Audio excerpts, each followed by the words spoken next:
my name is Kaylee Kessie, and I am going to talk to you about my practice speech part 2.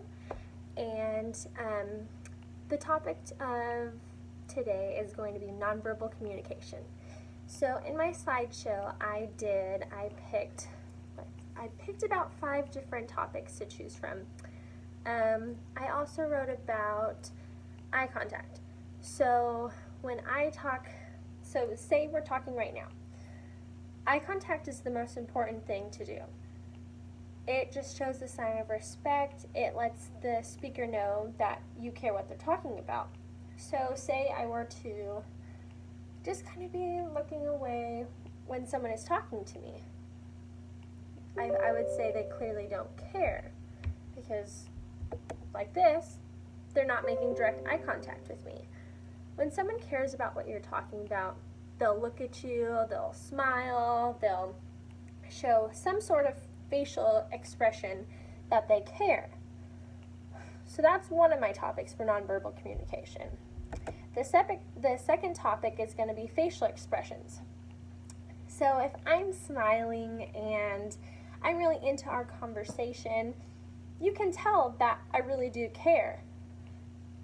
But did you know 65% of people that show facial expressions to other people necessarily care more than you think they do? Say I could be looking at you with a facial expression of this, but some people still think they care. Odds are they don't really care.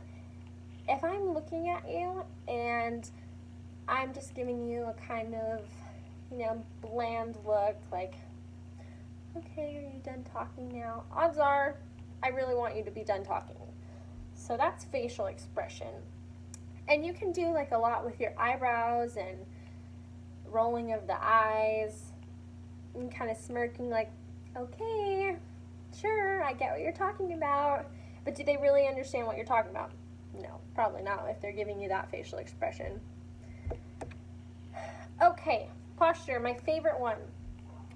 I just went to an interview for Loma Linda, and there are some kids there's some younger students that wanted to become volunteers. So we're sitting all together at the hospital, and these kids are slouching in their chair as one of the doctors is speaking to them and asking them questions on why they want to be a volunteer and why should the other volunteers, in a sense, choose them.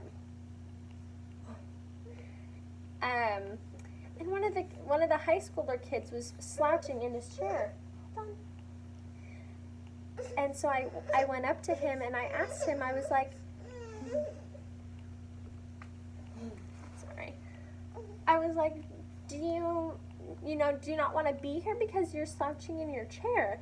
And he was like, oh, well, it's kind of boring. Like, my mom's making me, come here and volunteer. So I thought that was kind of funny, because I could tell exactly what he was feeling by just him slouching in his chair, not sitting up like all the rest of the kids that wanted to be there. And I thought it was kind of rude. I mean, at least show that you're semi-interested, because these doctors are taking their time out of their day to talk to you, to ask you questions, to see what they could do for you to become a volunteer, because, everyone needs a little help sometimes. I could even use some help right now. Okay, so body movement. Body movement can be your eyes, your shoulders, like the way you flip your hair, with your hands. Just, basically any type of movement you can do to show someone that either, I wish, this conversation was over, or, yeah, good job,